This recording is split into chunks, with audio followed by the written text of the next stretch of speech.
সবাই কেমন আছেন? আশা করি সবাই ভালো আছেন। আল্লাহর রহমতে আমিও ভালো আছি।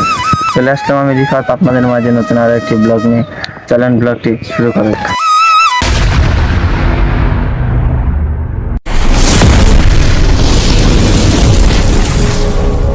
আসসালামু আলাইকুম গাইস। আজকে আমি আমার দাদা বাসায় যাচ্ছি। আর বেসিক্যালি আমি আমার নানির বাসায় থাকি। তো অনেকদিন যাবৎ দাদা বাসায় যাওয়া হয় না। তো আজকে অনেকদিন পর ভাবনা করলাম যে দাদার বাসায় যাওয়া দরকার, কারণ তাদের দিকে অনেকদিন ধরে দেখা হয় না। তো তাই আজকে যাচ্ছি দাদার কাছে দেখতে। আর আপনারা দেখতে পারবেন আমি ওখানে যে কি করি আর আমার দাদা বাড়ি কেমন। আর আমার দাদির বাসা আর নানির বাসা এক গ্রামেই, আর ডিফারেন্ট হলো আমার নানির বাসা এক প্রান্তে আর আমার দাদার বাসা আরেক প্রান্তে। এটাই ডিফারেন্ট। চলেন আমরা আমার দাদার বাড়ি যাই, আর দাদার বাড়ি গিয়ে দেখা হচ্ছে। আর গাইস আমি ফার্স্টে দাদা বাসায় এসে সবার ফার্স্ট অফ অল আমার কাকির সাথে দেখা করলাম।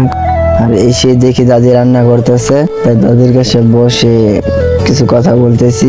আর দাদি বলতেছে এতদিন পরে আমাদের কথা মনে পড়ছে, ভাবছি ভুলেই গেছে তো আমাদের কথা। আর আমি দাদিকে বলছি বলি নাই দেখেই তো আসছি। তারপরে বললাম একটু কাজ কামের জন্য আসতে পারিনি, আবার পড়ালেখা। আর এই ঘরটা হচ্ছে আমার বড় ফুপুর ঘর। আর গাইস এটা হচ্ছে আমার দাদার বাসা।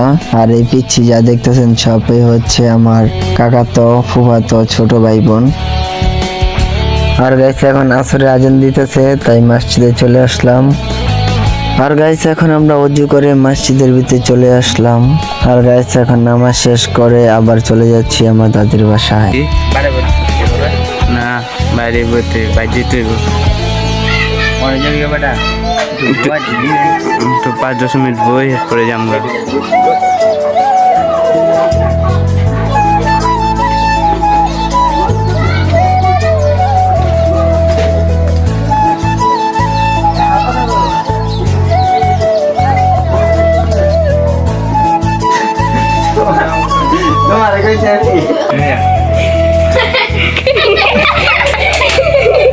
এখন দাদার সাথে কথা বলেছি, আর দাদার সাথে কথা বলে বিদায় নিয়ে বাসায় চলে যাব।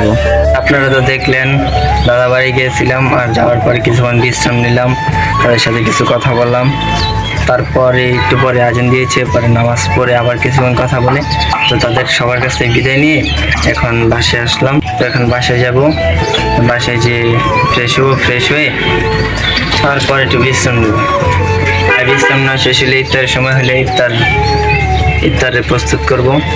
আর ইফতার প্রস্তুত করা শেষ করে আপনার সাথে দেখা হবে, প্রস্তুত করে পরে ইফতার করে আপনার সাথে দেখা হবে। 1 hour later. বাসায় এসে ইফতার করা শেষ করে কিছুক্ষণ বিশ্রাম নিলাম। আর আজকের জন্য এখানে ব্লগটি শেষ। দেখা হবে আপনার সাথে নতুন আর একটি ব্লগ নিয়ে।